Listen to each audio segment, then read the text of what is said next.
আজি ডিচেম্বৰৰ 1 তাৰিখ ৰবিবাৰ আজি বৃহৎ যোগদান কাৰ্যসূচী হৈছে। এইটো কাৰ্যসূচী নগাঁও জিলা ভাৰতীয় জনতা পাৰ্টীৰ উদ্যোগত আৰু ৰহা সমষ্টিৰ চাপৰমুখ পৌৰবাদ মণ্ডলৰ প্ৰচেষ্টাত এই যোগদান কাৰ্যসূচী ইয়াত প্ৰায় 350ৰো অধিক বিভিন্ন দলৰ লোক দায়িত্ব থকা দলৰ দায়িত্ব থকা লোকে ইয়াত যোগদান কৰিছে।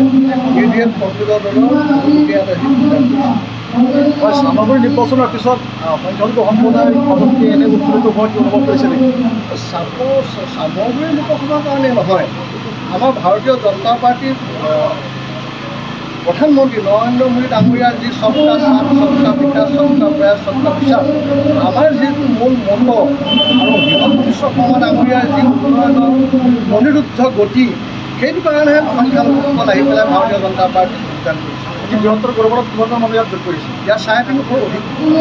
যিহেতু আপুনি কৈছে প্ৰত্যেকজনেই এখন সমাজ লগত জড়িত ব্যক্তি আৰু প্ৰতিষ্ঠিত।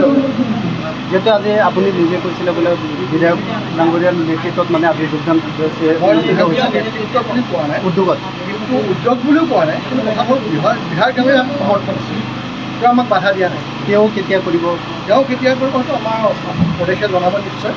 যেতিয়াই প্ৰদেশে জনাব তেতিয়া আমি কাৰ্যকৰী ল'ম। আৰু যদি যিদিনাখন তেওঁ ভাৰতীয় জনতা পাৰ্টীত যোগদান কৰিব, আপুনি নিশ্চিত থাকক প্ৰায় 20,000 সমৰ্থন কৰিব।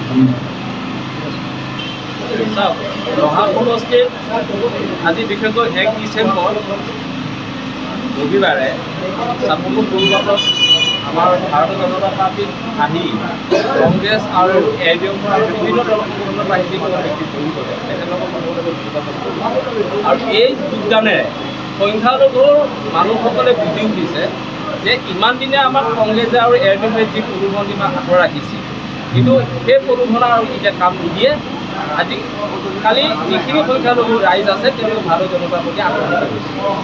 আৰু ইতিমধ্যে আপোনালোকে দেখিছে যে আমাৰ যি চৰকাৰ ভাৰত চৰকাৰ অসম চৰকাৰ যিখিনি চলি আছে এই উন্নয়নৰ ধাৰা, এই ধাৰাত কিন্তু কোনো জাতি ধৰ্ম বাদ দিয়া নাই, কোনো জাতিকে কোনো উন্নয়ন।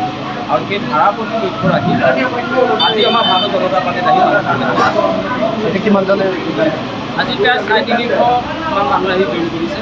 আৰু আগন্তুক আৰু দেখা পাব, এয়া হৈছে বিগিনিং। এয়া হৈছে আপোনাৰ বিগিনিং। ইয়াৰ পিছত দেখা পাব সংখ্যালঘুৰ এৰিয়াত হাজাৰ হাজাৰ মানুহ এইফালে বিজেপি জইন কৰিব। ইয়াৰ হৈছে বিগিনিং। সামগ্ৰীৰ পৰা ইতিমধ্যে বিগিনিং হৈছে আৰু দেখা পাব আৰু 2 দিনৰ ভিতৰত আৰু বহু মানুহ আহি পেলাই আমাৰ সংখ্যালঘু ৰাইজ উঠি পঢ়ি আহি পেলাই বিজেপিত আহিছে। অভিনয় কৰাৰ হেঁপাহ আপুনিও পঢ়ি ৰাখিছে নেকি?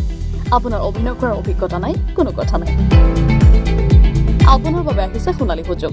29 ছেপ্টেম্বৰত দিনৰ 9 বজাৰ পৰা নিশা 8 বজালৈ বলিউড তথা হলিউডৰ চিনেমাৰ বাবে অডিশ্যন হ'বলৈ গৈ আছে গুৱাহাটীৰ কাহিলীপাৰাস্থিত জ্যোতি চিত্ৰবনত।